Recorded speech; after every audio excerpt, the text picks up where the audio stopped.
The mountain man warned her, yet she couldn't stay away. Their connection was undeniable, dangerous, and impossible to resist. When he finally took her to his cabin, everything changed forever. Before we begin, make sure to subscribe to the channel and comment where you're watching from. The wind screamed over the Montana mountains, battering the sturdy log cabin where John Smith had spent 15 winters alone. Each gust seemed determined to find weakness in the structure. But the dwelling stood defiant against nature's fury, just as its owner had against life's cruelties. Inside, John hunched by the fire, his large frame casting long shadows across rough-hewn walls as he carved yet another wooden wolf from a chunk of pine. His hands, calloused and weathered as the mountains themselves, moved with practiced precision. The knife blade whispered against the wood, peeling away layers to reveal the creature hiding within. This was the 20th wolf he'd carved this season alone, silent companions for a man who spoke less with each passing year. The cabin was his fortress against memory, every log and stone placed by his own hand after fleeing west. He remembered hauling each timber, the physical pain a welcome distraction from what haunted him. John had built this sanctuary high on Wolverine Peak, far from Cedar Ridge and farther still from the Kansas soil that held his past. A log shifted in the fireplace, sending sparks dancing upward. The mountain man barely noticed, lost in the methodical rhythm of his carving. Midnight, his black stallion, whinnied from the adjacent stable, the only other living being John allowed close. The horse understood the language of solitude that defined their existence. The interior of the cabin told the story of a life stripped to essentials. A bed covered with buffalo hides occupied one corner. Shelves lined with preserved foods, ammunition, and medical supplies stood against the wall. Wooden wolves of various sizes watched from the mantel, their carved eyes seeming to hold the same haunted expression as their creator. John's world was measured in silence, broken only by the rhythm of wood crackling in the fireplace, the howl of wind, and the slow, bitter ache of being the last one left. He'd grown accustomed to this emptiness, had even convinced himself he preferred it. Memories of Maria and their unborn child remained locked away, only emerging in nightmares that still woke him sweating, despite the mountain chill. As darkness settled completely outside, he placed the half-finished wolf on the table and moved to stoke the fire. The flames illuminated his face, strong features framed by dark hair streaked with premature gray, eyes that had forgotten how to soften. He added another log, watching as it caught, then returned to his chair. Tomorrow would be the same as today, and the day after. The predictability was his armor, routine his religion. John Smith had built his life around the certainty that nothing would change, that no one would breach the walls of his isolation. He was wrong. 15 years ago, John Smith had knelt in the Kansas dirt, his hands raw from digging the grave that would hold everything he'd ever loved. Maria's face, peaceful in death, haunted him still, along with the small unborn child they'd never meet. After laying wildflowers on the fresh mound, he'd walked back to their modest farmhouse, doused every corner with kerosene, and struck a match. He'd watched it burn until dawn, the flames consuming every memory, every dream they'd shared. He'd ridden west for weeks, midnight carrying him through plains and mountains until they reached the isolated peak that would become his refuge. Wolverine Peak rose harsh and unforgiving above the surrounding landscape, exactly what John needed, a place that demanded everything and promised nothing. With calloused hands and a broken heart, he'd felled trees and stacked stones, building walls to keep the world at bay. Never again, he'd whispered to the mountain winds as he placed the final log. The cabin stood as a testament to his vow, sturdy, functional, devoid of comfort or warmth. Just shelter against the elements, nothing more. For 15 winters, John had maintained the same relentless routine. He rose before dawn, chopping wood until his muscles screamed.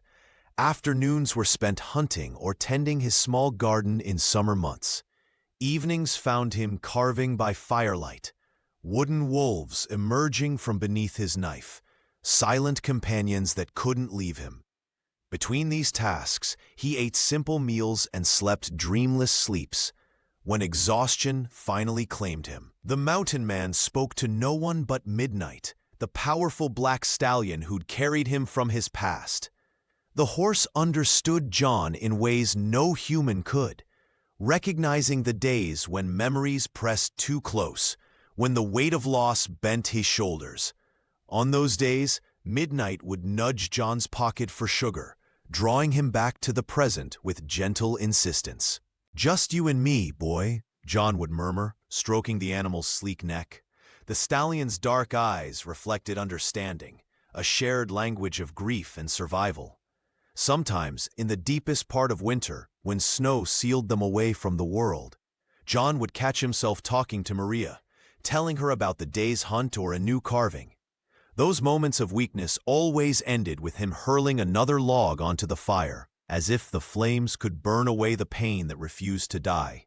Cedar Ridge folks called him the ghost of Wolverine Peak, a legend whispered to frightened children. John preferred it that way. Legends didn't feel pain. Legends didn't wake reaching for someone who wasn't there. Legends survived. Outside, a blizzard raged with a fury that made even seasoned mountain men wary.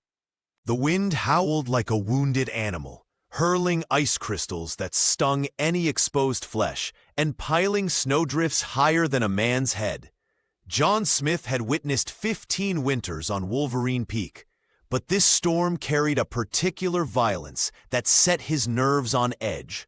The cabin creaked and groaned under the assault, though every log had been carefully placed to withstand nature's worst. The nearest town, Cedar Ridge, was 2 days away on horseback, in good weather, if the mountain let you pass at all. Many travelers had underestimated these peaks, their bones now part of the landscape they'd failed to respect. John knew the treacherous paths better than anyone, having mapped each dangerous crevasse and unstable slope through years of solitary exploration. He rarely visited the settlement, venturing down only when absolutely necessary for supplies he couldn't hunt, grow, or craft himself. Salt, ammunition, the occasional tool. Each journey was calculated, brief, and as wordless as he could manage. The hermit preferred the honest company of Midnight to the complicated dance of human interaction. When he did appear in Cedar Ridge, townsfolk whispered about the mountain man, their conversations dying as he passed. Mothers pulled children closer. Men nodded respectfully but kept their distance. Some crossed themselves, as if the tall, bearded stranger carried misfortune in his shadow. Stories circulated about the silent man who lived where others feared to tread. Some said he was running from the law. Others claimed he was haunted by ghosts. None dared ask the truth. The sheriff was the only one who treated him with anything approaching normalcy, respecting the hermit's privacy while ensuring he wasn't causing trouble. Smith, he'd acknowledge with a tip of his hat, never pressing for more than the mountain man was willing to give.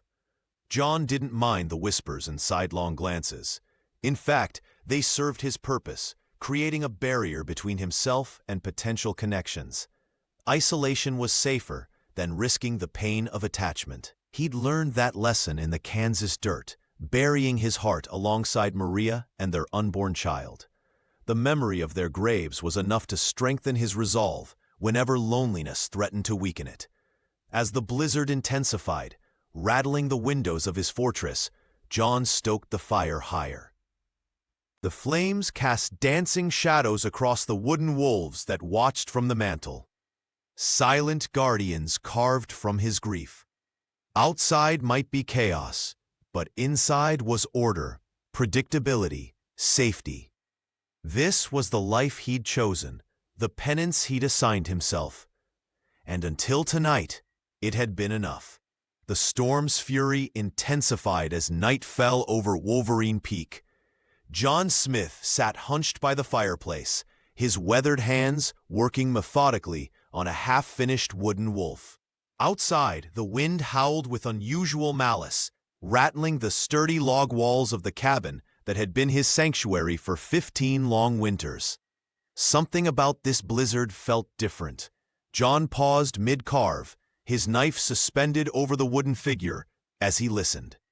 The mountain had taught him to recognize warnings in nature's voice, and tonight, the storm spoke of something approaching, something beyond mere weather. In the adjacent stable, connected to the main cabin by a covered walkway he'd built during his second year of isolation, Midnight grew increasingly agitated. The black stallion's hooves struck the packed earth floor, his snorts visible as steam in the lantern light when John finally rose to check on him. "Easy there," he murmured, his voice rough from disuse. The horse tossed his head, dark eyes fixed on the cabin's southern wall, the direction that led down the mountain toward Cedar Ridge. John ran a calloused hand along the stallion's muscular neck. "You sense it too, don't you?" Midnight had been his only companion through the worst years after Maria's death. The animal understood loss in ways humans couldn't fathom, and John had learned to trust the horse's instincts more than his own. If Midnight was unsettled, trouble was brewing. Back inside, John added another log to the dying fire, watching as sparks spiraled up the stone chimney. The flames illuminated the row of carved wolves lining his mantel, each one representing another year alone, another winter survived. He picked up his knife again, trying to lose himself in the familiar rhythm of carving. The blade sliced through pine with practiced precision, shaving away curls of wood that fell to the floor like pale question marks. But tonight, even this ritual brought no peace. The mountain man's thoughts drifted unwillingly to the past, to Kansas, to the smell of smoke and earth, to a grave he dug with his bare hands. 15 years hadn't dulled the memory of Maria's face or the weight of their unborn child's promise. John set down his tools with a frustrated sigh. The ghosts were particularly persistent tonight, pressing against his consciousness like the storm against his door. He poured himself a measure of whiskey, the amber liquid catching the firelight as he swirled it in the cup. Outside, the wind screamed louder, and Midnight answered with another anxious whinny. John moved to the window, pushing aside the heavy curtain to peer into swirling darkness.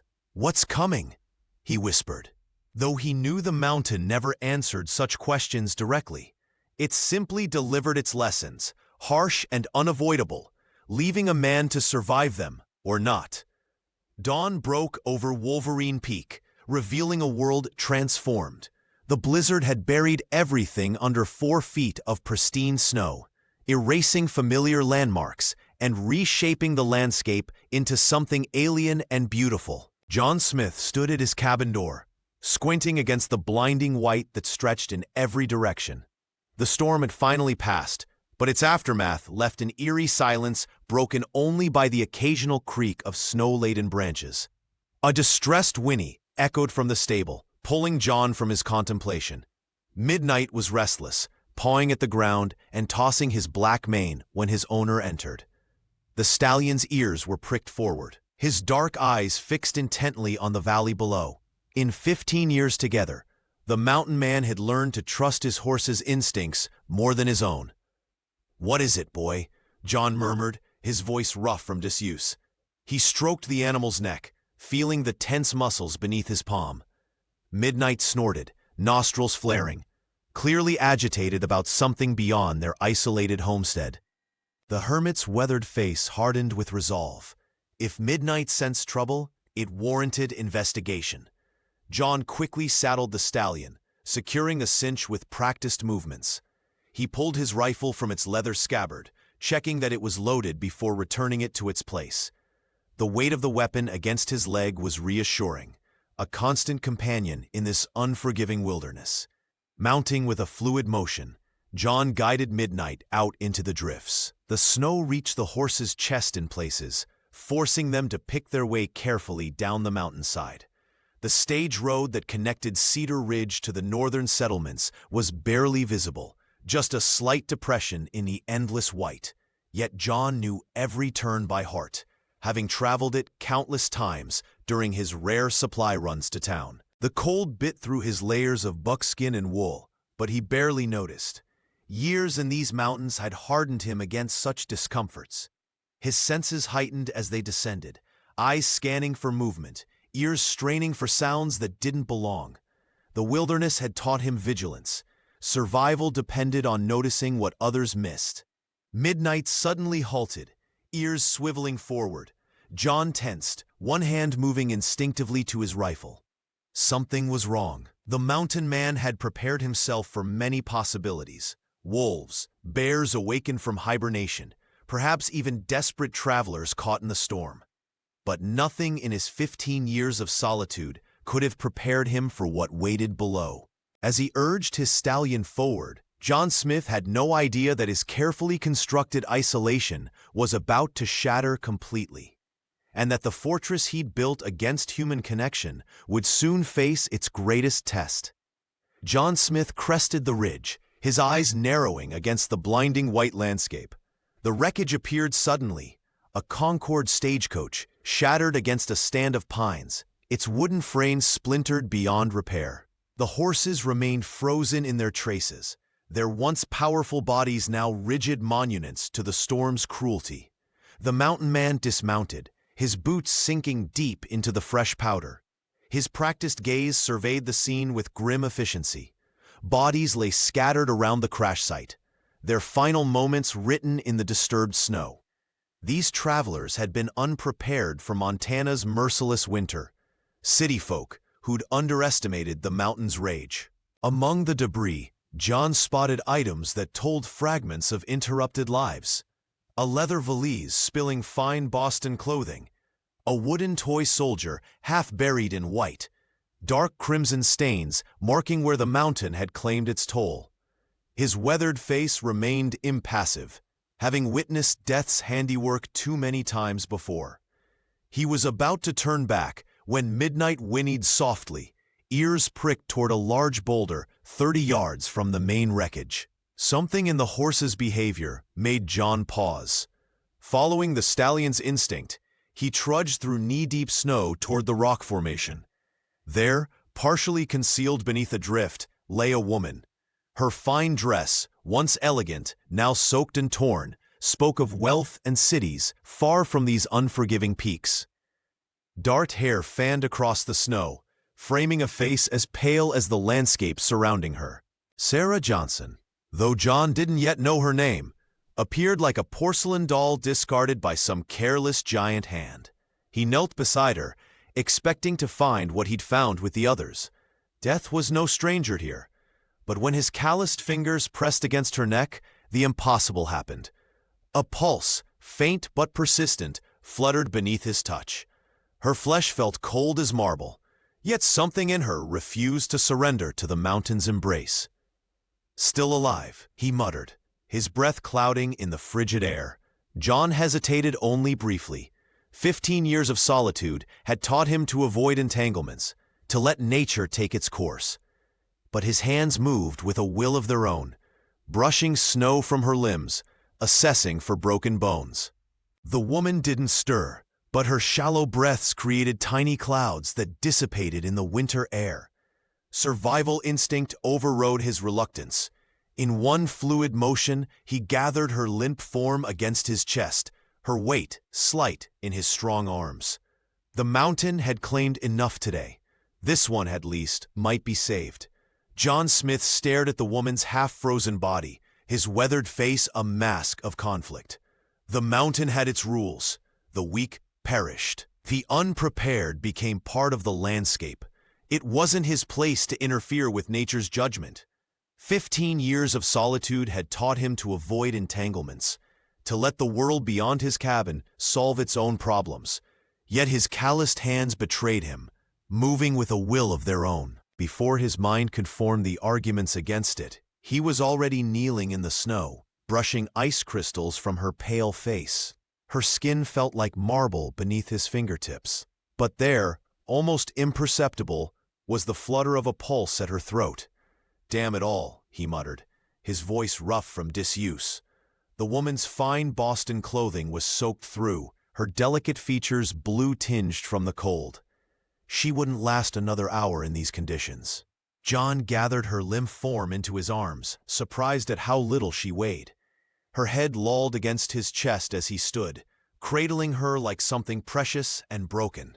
Midnight whinnied nervously, sensing the change in routine, the black stallion pawing at the snow-covered ground. "Easy, boy," he soothed, approaching the horse with his burden. "We've got company." With practiced movements, despite his awkward cargo, John mounted the stallion, settling the woman securely against him. Her wet hair left icy trails on his buckskin jacket, and the scent of something floral, so out of place in this wilderness, briefly filled his nostrils. The ride back to the cabin became a desperate race. Each jolt over the uneven terrain threatened to dislodge her from his grip, forcing John to hold her tighter than he'd held another human being in years. The physical contact awakened something he'd thought long dead, memories of Maria rising unbidden, her laugh, her warmth, her final breaths. Wind cut through the pines, snow still falling in lazy spirals as midnight picked his way carefully up the mountain trail. John's mind raced faster than his horse could carry them. What would he do with her if she lived? What would he do with himself if she didn't? "Stay with me," he found himself whispering, unsure if he spoke to the unconscious woman or to his own resolve. The cabin appeared through the trees, smoke still rising from the chimney, a beacon of possible salvation. As midnight approached their sanctuary, John felt the woman stir slightly against him. A small sound escaped her blue lips, not quite consciousness, but something fighting against the cold's embrace. It was enough to strengthen his determination, even as doubt continued to gnaw at him. This stranger was about to shatter 15 years of carefully constructed solitude, and John Smith had no idea what would remain when the pieces settled. John Smith kicked the cabin door shut against the howling wind, the woman's limp body cradled against his chest. Her skin was deathly pale, lips tinged blue from the cold that had nearly claimed her. Without hesitation, he laid her before the dying embers in the fireplace and set to work. His calloused hands moved with practiced efficiency as he peeled away the layers of her expensive, sodden clothing. The fine fabric spoke of Boston wealth, so different from the rough homespun he wore. He averted his eyes as much as possible, maintaining what dignity he could for her, though survival trumped modesty in the mountains. "Stay with me," he muttered, wrapping her in his thickest buffalo robe, a prized possession that had kept him alive through many brutal winters. The cabin filled with unfamiliar scents, delicate perfume mingling with wet wool and leather, feminine fragrances that hadn't crossed his threshold in 15 years. John stoked the fire until flames leapt high, casting dancing shadows across the small space. Heat radiated outward, slowly warming the cabin until it glowed with welcoming warmth. He placed a pot of snow to melt for tea, then settled back to wait, watching the stranger who had so unexpectedly invaded his solitude. The mountain man studied her face as color gradually returned to her cheeks. She was beautiful in a refined way, her features delicate but strong. Each shallow breath she took felt like a personal victory, and he found himself counting them, willing each one to be stronger than the last. For hours, he maintained his vigil, occasionally adding wood to the fire or adjusting the buffalo robe around her shoulders. His one-room cabin, usually a sanctuary of silence, now felt charged with an unfamiliar energy that made his skin prickle with awareness. When her eyelids finally fluttered open, revealing eyes the color of summer sky, John felt a momentary relief that quickly dissolved. The woman's gaze, initially unfocused, sharpened with sudden comprehension. She took in her surroundings, the rough-hewn walls, the carved wolves watching from the mantel, and finally, the bearded stranger hovering nearby. Terror transformed her face. She scrambled backward, clutching the buffalo robe to her chest, her breath coming in panicked gasps. "Where am I? Who are you?" she demanded, voice hoarse but commanding despite her vulnerability. The woman's eyes darted wildly around the cabin, searching for escape or weapon, the confusion in her expression rapidly giving way to fear. She pressed herself against the wall, as far from him as possible, her entire body trembling, not from cold now, but from pure, undiluted panic. Sarah Johnson woke with a start, her eyes flying open to an unfamiliar wooden ceiling. The moment awareness returned, she screamed, scrambling backward until her spine hit the rough wall. She clutched the buffalo robe tightly against her chest, suddenly horrified at her state of undress beneath it. Across the cabin, a large bearded stranger raised his calloused hands in a placating gesture.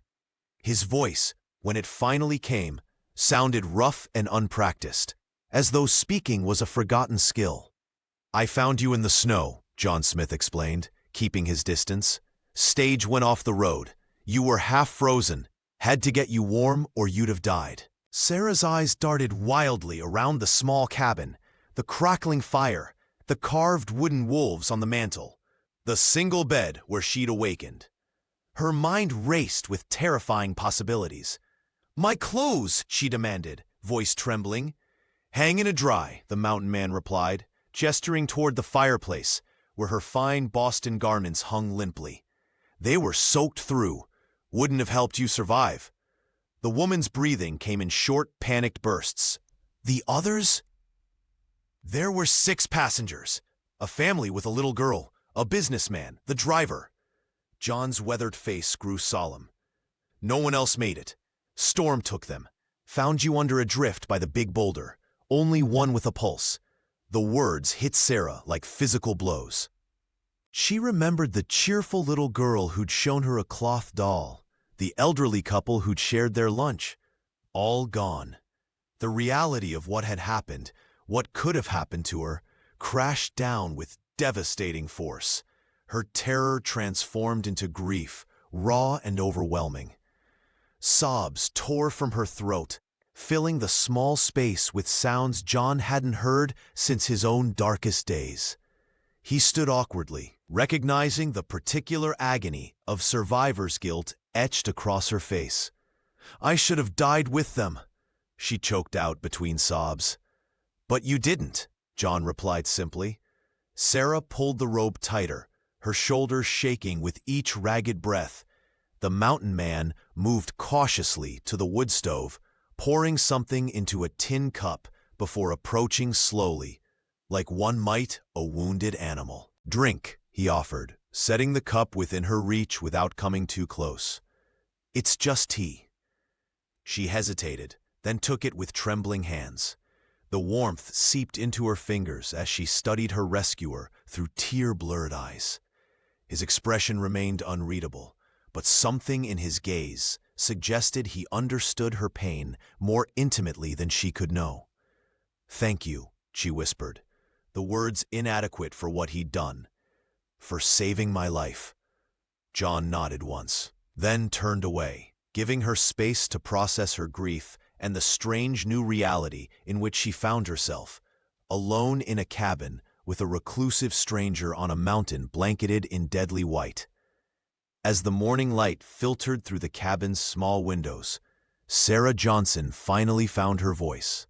The color had returned to her cheeks, though her eyes still carried the haunted look of someone who had stared death in the face. "I'm Sarah Johnson," she said, sitting up straighter against the wall, the buffalo robe pulled tightly around her shoulders. "I was traveling from Boston to San Francisco when—" Her voice faltered as memories of the crash flooded back. John nodded silently, offering her a steaming cup of pine needle tea. His rough hands dwarfed the tin cup, a stark contrast to her delicate fingers as she accepted it. "When can I leave?" Sarah asked abruptly, her Boston accent sharp against the mountain silence. "I need to continue west as soon as possible. There are people expecting me in San Francisco." The mountain man's weathered face remained impassive. "The pass won't clear for days. Maybe a week." His voice was gruff from disuse, each word measured as if speech itself was a resource to be conserved. "Storm like this doesn't care about city schedules." "A week?" The cup trembled in her hands. "That's impossible. I can't stay here that long." John moved to the window, pushing aside the animal hide that served as a curtain. Outside, the world was a blinding expanse of white, with snowdrifts taller than a man. "Mountain decides when you leave, not you," he said simply. Sarah set down her cup and attempted to stand, her legs wobbling beneath her. "There must be another way. Perhaps if we—" "There isn't," John cut her off. "Try to walk out now. You'll be dead before nightfall." The bluntness of his words seemed to finally penetrate. Sarah sank back down, the reality of their isolation settling over her like another layer of snow.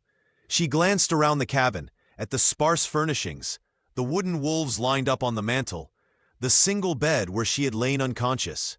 "Where will you sleep?" she asked suddenly. "Floor." John pointed to a bedroll near the fire. "Been sleeping rough most of my life." An uncomfortable silence stretched between them, the refined Boston woman and the hermit of Wolverine Peak, forced together by circumstance and survival. "I was running away," Sarah admitted quietly, surprising herself with the confession. "From a life I never wanted." Something flickered in John's eyes, recognition perhaps. He turned away, busying himself with the fire. "We all run from something," he said, so softly she almost didn't hear it.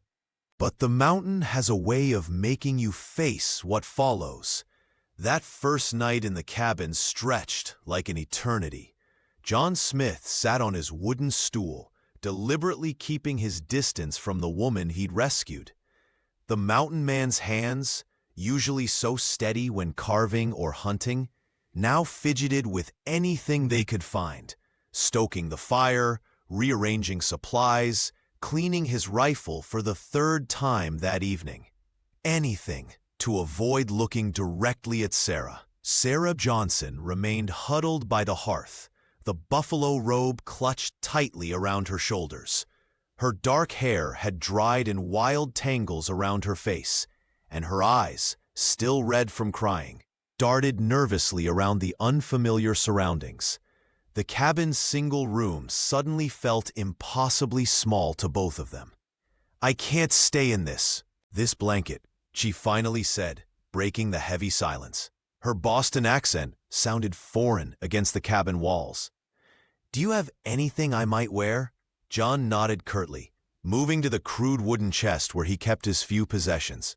He pulled out his second-best flannel shirt and a pair of trousers, hesitating before bringing them to her. "They'll be too large," he muttered, his voice rough from disuse. "But they're clean." Their fingers brushed as she accepted the clothing, and both pulled away as if burned. John turned his back immediately, facing the wall to give her privacy. The soft rustling of fabric behind him made his shoulders tense. "You can turn around now," she said after a moment.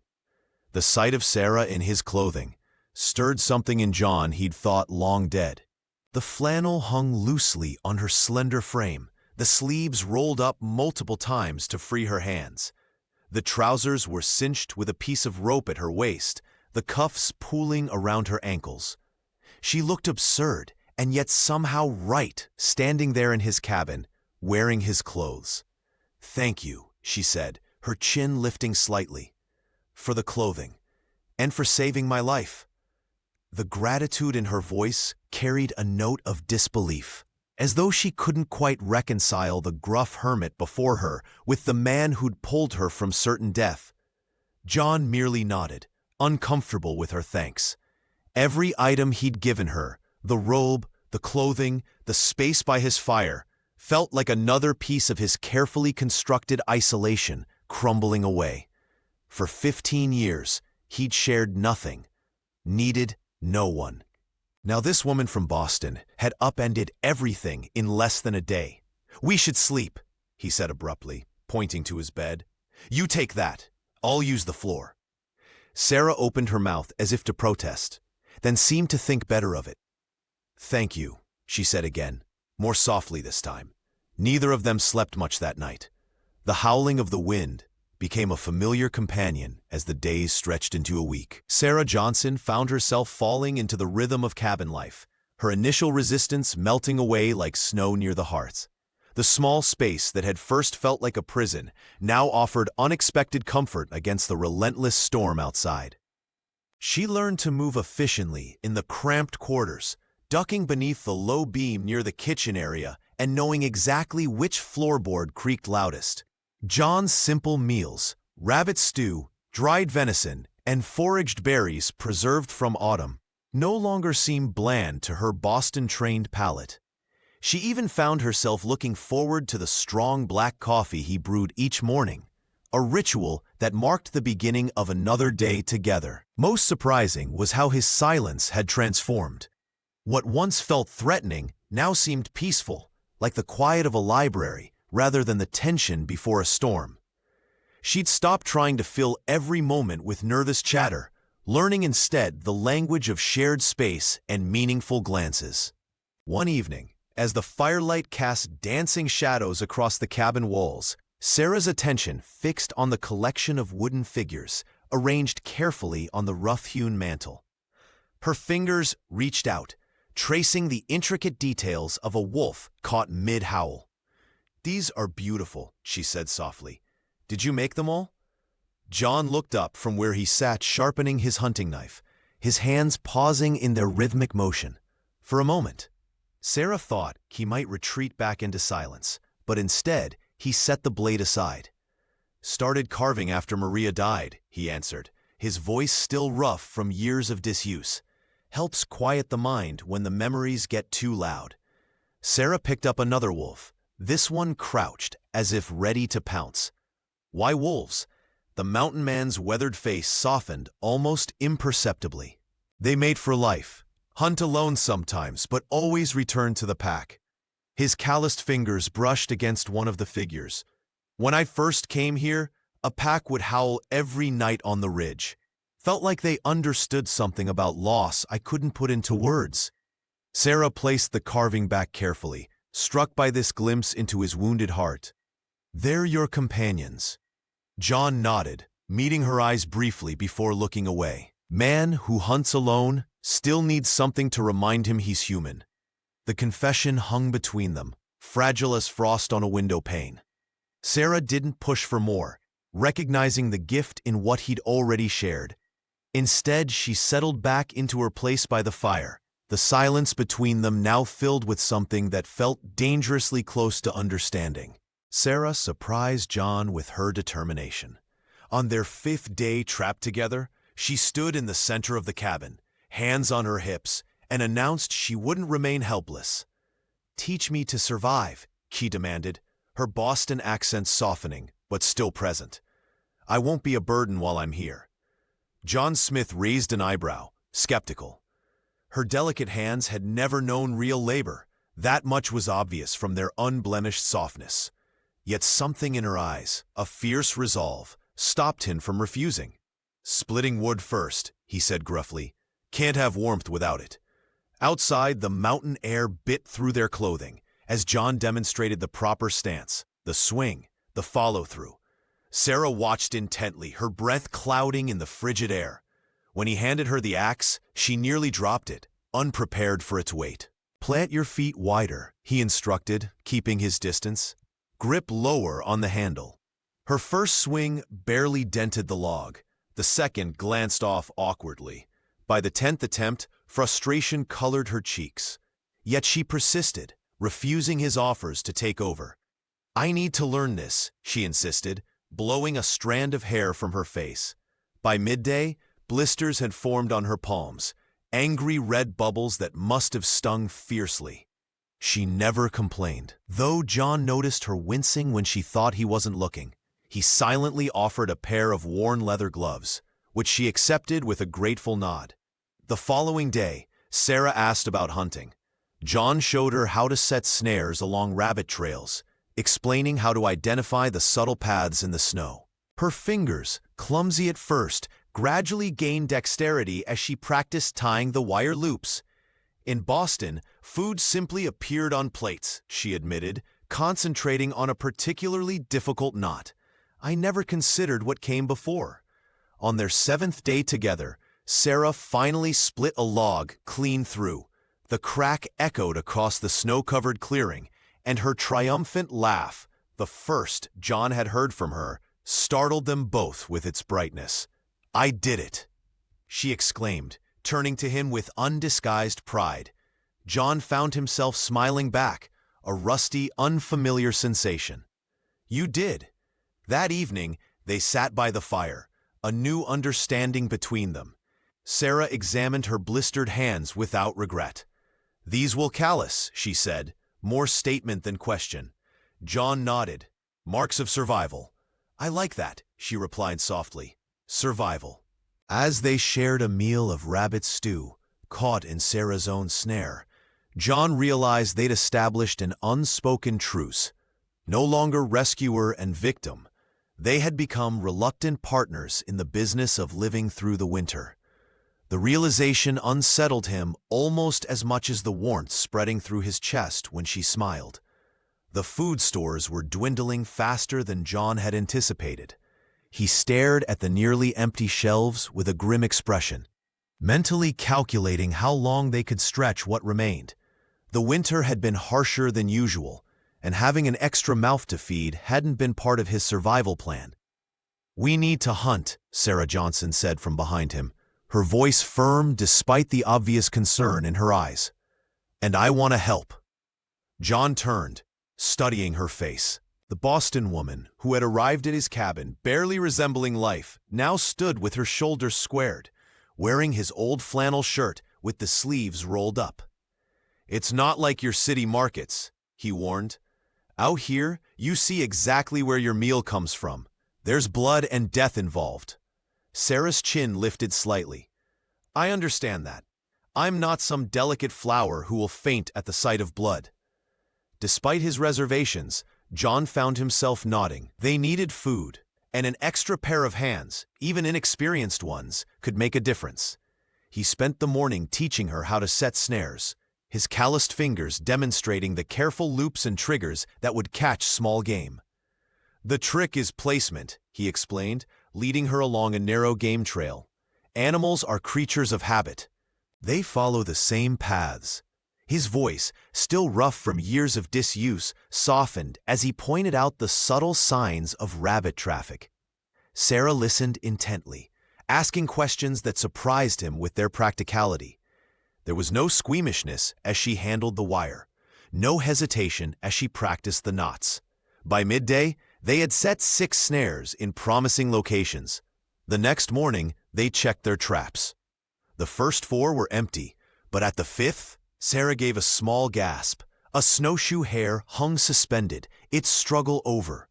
"You did it," John said quietly. Sarah approached slowly, kneeling beside her catch. Tears welled in her eyes as she reached out a trembling hand to touch the soft fur. "I'm sorry," she whispered to the creature. John watched, expecting her to turn away, to ask him to handle the rest. Instead, she wiped her tears with the back of her hand and looked up at him. "Show me what to do next," she said, her voice steady despite the moisture on her cheeks. As he demonstrated how to prepare their catch, John found himself struck by the contrast. Her city-soft hands now stained with blood, her refined manners giving way to frontier necessity. When she insisted on carrying the rabbit back to the cabin herself, he glimpsed something in her that resonated with his own nature. A core of steel beneath the gentility, a will to survive that transcended background and breeding. That night, as they shared the rabbit stew, John realized he was seeing Sarah Johnson, truly seeing her, for the first time. The coat hung loosely on Sarah's slender frame, its worn fabric carrying the scent of pine and wood smoke. As the fire crackled between them, casting long shadows against the cabin walls, she ran her fingers along the frayed cuffs, a question forming in her eyes. "This belonged to someone special, didn't it?" Sarah Johnson asked, her voice barely audible above the wind's mournful howl outside. John Smith's hands stilled over the half-carved wolf in his palms. For a moment, he considered deflection, the habit of 15 years, but something in her patient gaze made the walls around his heart tremble. "My wife," he finally said, the words rough from disuse. "Maria." Sarah waited, offering neither pity nor pressure, just the quiet acceptance that had gradually become their language. She was carrying our child when the fever took her, John continued, surprising himself with each word that followed. Kansas summer, hot as hell. Doctor couldn't do anything.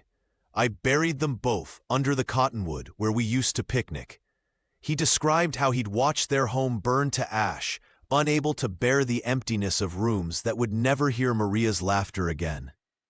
How he'd ridden west until the mountains rose like a promise of solitude, of punishment, of peace. I built this place stone by stone, he said, gesturing to the cabin walls.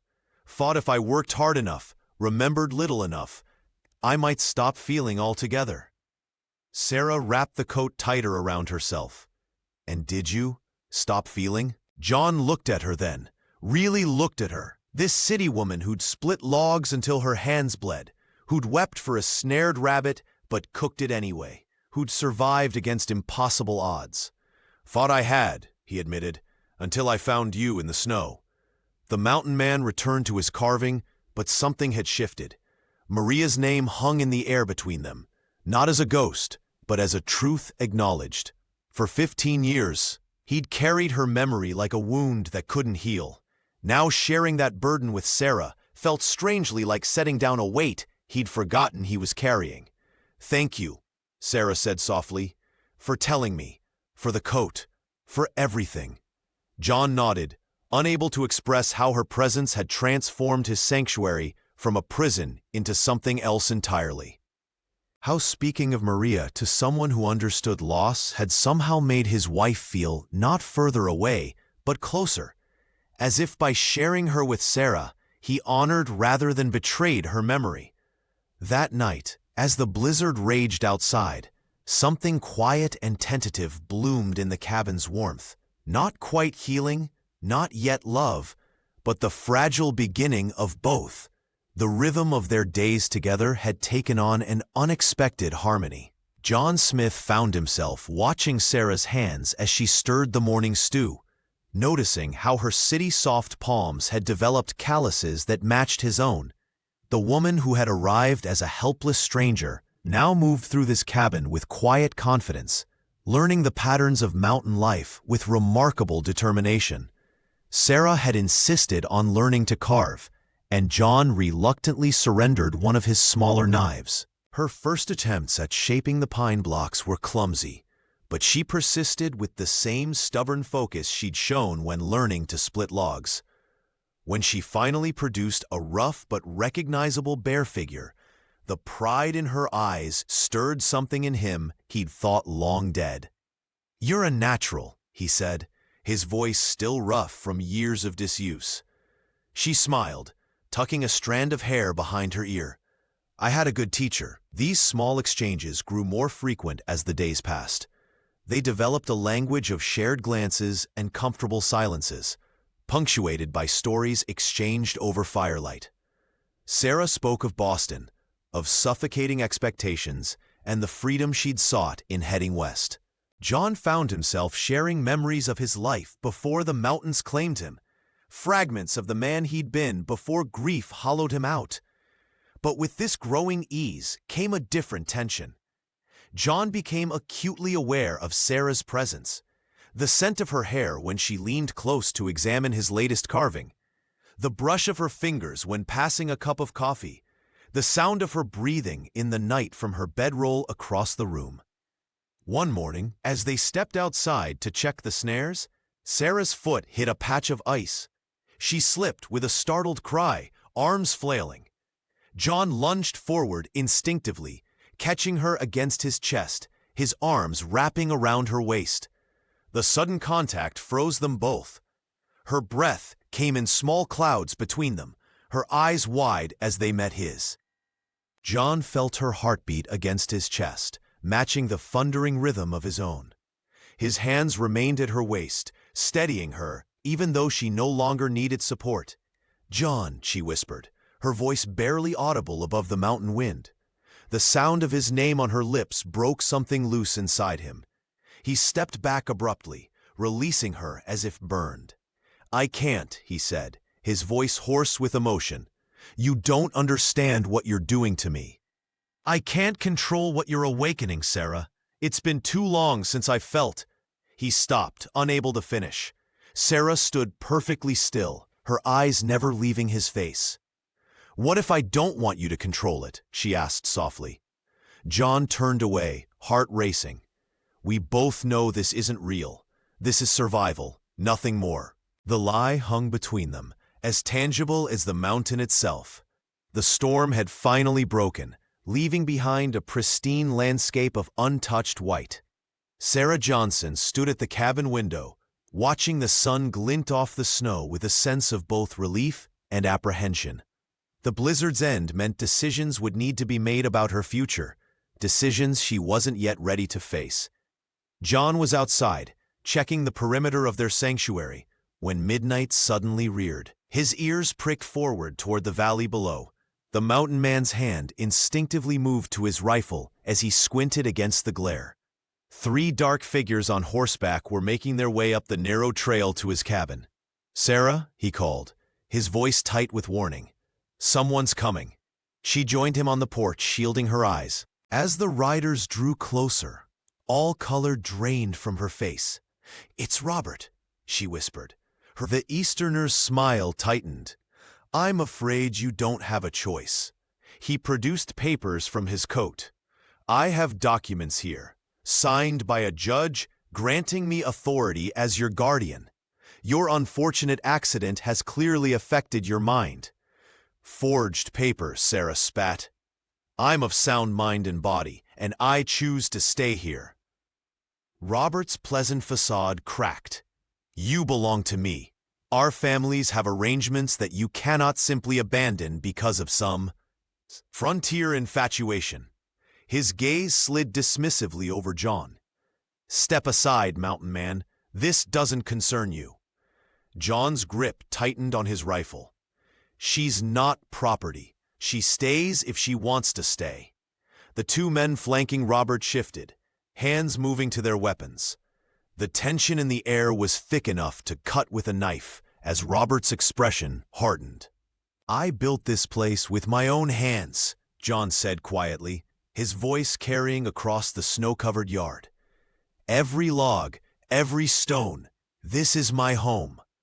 His eyes met Sarah's briefly before returning to the intruders. "Our home now, and I'll defend it." The cabin that had once been his fortress of solitude had become something worth fighting for. Not just walls and a roof, but the woman who had brought life back into his world. The first shot cracked through the cold air like breaking ice. Robert Davis had drawn his weapon without warning, his refined Eastern manners dissolving into rage when Sarah Johnson refused to leave with him. John Smith moved with the instinct of a man who'd survived 15 winters alone, shoving Sarah behind him as he dove for his rifle. "She belongs in Boston," Robert shouted, his hired guns fanning out across the snow-covered yard. "This marriage contract is binding." The cabin that had been their sanctuary became a battlefield. John fired from the doorway, his shot splintering wood near one gunman's head, a warning that the mountain man wouldn't miss twice. "I'm not your property," Sarah called out, her voice steady, despite the terror coursing through her. She'd learned more than just survival skills during her time with John. She'd found her courage. When one of Robert's men circled toward the stable, Sarah grabbed John's spare firearm. The weight felt foreign, yet necessary in her hands. The lessons John had given her, stance wide, breathe slow, squeeze, don't pull, echoed in her mind. The gunman appeared at the corner of the stable, weapon raised toward John's exposed back. Sarah didn't hesitate. The recoil shocked through her arms as she fired, and the man dropped his weapon, clutching his shoulder with a howl of pain. "She shot me!" he screamed, stumbling backward into the snow. "The woman shot me!" Robert's confident expression faltered. He'd expected a helpless society woman, not this frontier fighter who stood shoulder to shoulder with her mountain man, defending their home. "This isn't over," Robert threatened. But his voice lacked conviction as he signaled retreat. The wounded gunman was hauled onto his horse, leaving a trail of crimson drops on pristine white snow. As the riders disappeared down the mountain path, Sarah's knees finally buckled. The firearm slipped from her trembling fingers as reaction set in. John caught her before she fell, his strong arms enveloping her as they sank together onto the cabin steps. "You could have gone with him," John whispered against her hair. "Back to comfort, to civilization." Sarah looked up at him, her eyes fierce despite her shaking body. "This is my home now. You are my home." John held her tighter, amazement and pride surging through him. This woman had fired a weapon to protect him, had chosen him over everything she'd known before. In that moment, he knew with absolute certainty that nothing would ever separate them again. "They might come back," she murmured against his chest. "Let them," John replied, his voice the low rumble of determination. "We'll face whatever comes together." The mountain wind swept around them, but neither felt its bite. They had chosen each other, and that choice was stronger than any storm. The mountains stood silent, a witness to what had unfolded between them. As the last echoes of gunfire faded and Robert Davis and his men disappeared down the snowy path, John Smith felt something inside him shift irrevocably. The walls he'd built over 15 winters of solitude began to crumble like spring ice breaking on the river. That evening, as they sat before the fire, Sarah's hands still trembling slightly from the confrontation, John found himself unable to maintain the distance he'd cultivated for so long. "I thought I'd die up here alone," he confessed, his voice rough with emotion. "I wanted to. After Maria, I didn't think I deserved anything else." He reached for Sarah's hand, his calloused fingers gentle against her skin. "But then you came, and I can't go back to that emptiness." Sarah Johnson's eyes glistened in the firelight as she interlaced her fingers with his. "I was running from a life I didn't choose," she whispered. "I never expected to find one I'd fight for." She leaned forward, her certainty unwavering where his faltered. "I love you, John, not despite this mountain or this life, but because of what we've built here together." The kiss they shared sealed a promise neither had dared hope for just weeks before. When the snow melted enough to make the journey, they rode midnight down to Cedar Ridge together. The town that had once whispered about the hermit on the peak now watched in quiet amazement as John and Sarah stood before the sheriff, exchanging vows as simple and strong as the mountains surrounding them.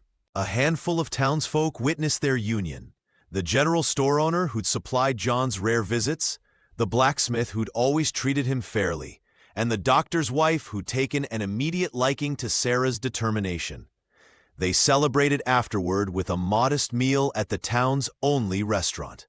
The first time John had broken bread with others in years. The cabin that had been John's fortress transformed with Sarah's presence. Curtains appeared in windows that had known only shutters. The wooden wolves found companions in other carvings, birds and deer that spoke of new beginnings rather than loss. Laughter echoed in rooms that had known only silence. At night, they would lie together, planning expansions to the cabin, discussing crops for a garden, dreaming of the life they would build. The hermit and the city woman, both scarred by their pasts, found in each other the courage to believe in tomorrow. "I never thought I'd find home again," John murmured against Sarah's hair one night. "Or that it would be a person, not a place."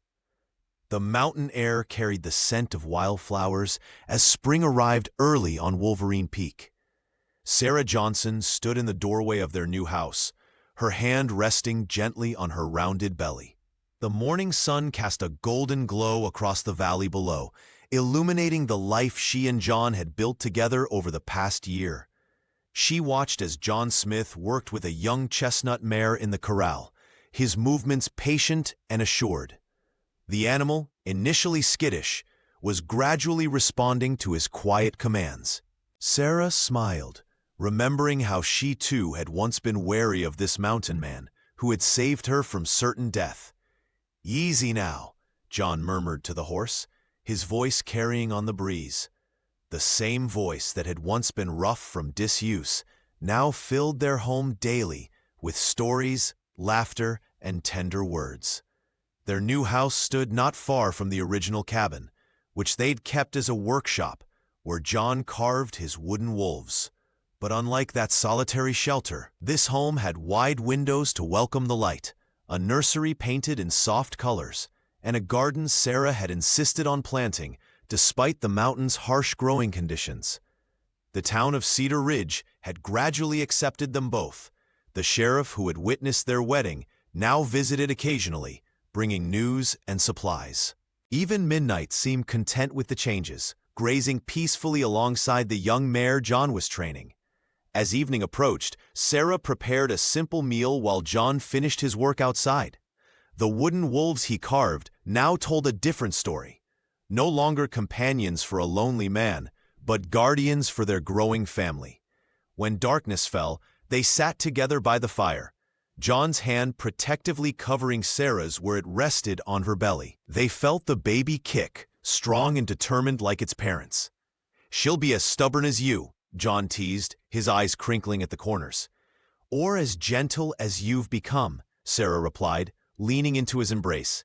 Outside, real wolves called from the distant ridges, their howls no longer a reminder of isolation, but part of the wild symphony they both had come to love. The mountain that had once been John's prison had transformed into their sanctuary, a place where two souls who had known profound loss had found healing in each other. As the fire burned low, Sarah thought about the journey that had brought them here. A deadly blizzard, a desperate rescue, and that moment when John had warned her, "I can't control myself around you." The words that had once been a caution against hope had become a promise of devotion. They held each other close in the firelight, grateful for the storm that had shattered their separate worlds and forced them to build something new together, something neither had believed possible again, a home, a family, and love fierce enough to weather any season.